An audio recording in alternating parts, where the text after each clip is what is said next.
বেশ কিছুদিন আগে রথযাত্রার দিনে আমার এই সাজটা দেখে তোমরা অনেকেই কিন্তু আমাকে জিজ্ঞাসা করেছিলে আমার এই নেক পিসটার কথা। শাখা পলার ডিটেলস তো আমি এর আগেই দিয়ে দিয়েছি, আশা করি অনেকের কোয়ারি সলভ হয়েছে।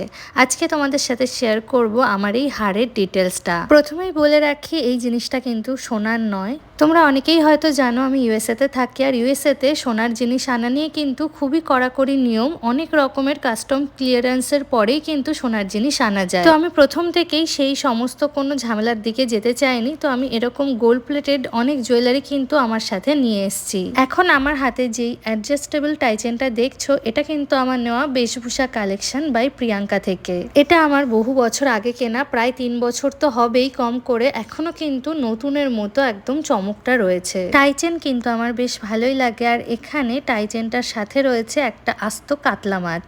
এমন গোল্ডেন জুয়েলারির মধ্যে অনেকের কিন্তু অনেক রকম ডিজাইন পছন্দ, কারোর ময়ূর পছন্দ, কারোর প্রজাপতি পছন্দ। আমার কিন্তু বরাবরই মাছ জিনিসটা সোনার ওপরে বেশ ভালো লাগে। আর এখানে গোল্ডেনের সাথে রয়েছে লাল মিনার কাজ। আর এই বেশভূষা কালেকশন থেকে কিন্তু আমি আরো অনেক জিনিস পারচেস করেছি, তার মধ্যে কিছু জিনিস আমি ইউএসএতেও নিয়ে এসেছি। তোমরা যদি দেখতে চাও আমাকে কমেন্টে জানিও, বাকি জিনিসগুলোও তোমাদের সাথে শেয়ার করে নেব। আর এখন দেখাচ্ছি এই টাইচেনের ইয়াররিংসটা, এটাও রয়েছে দুটো মাছ। এটা একটু পাশা টাইপের দেখতে, তবে কানে পরলে কিন্তু ভীষণ ভালো লাগে। আর টাইচেনের সাথে কানেরটিতেও রয়েছে কিন্তু ছোট্ট ছোট্ট মিনার কাজ।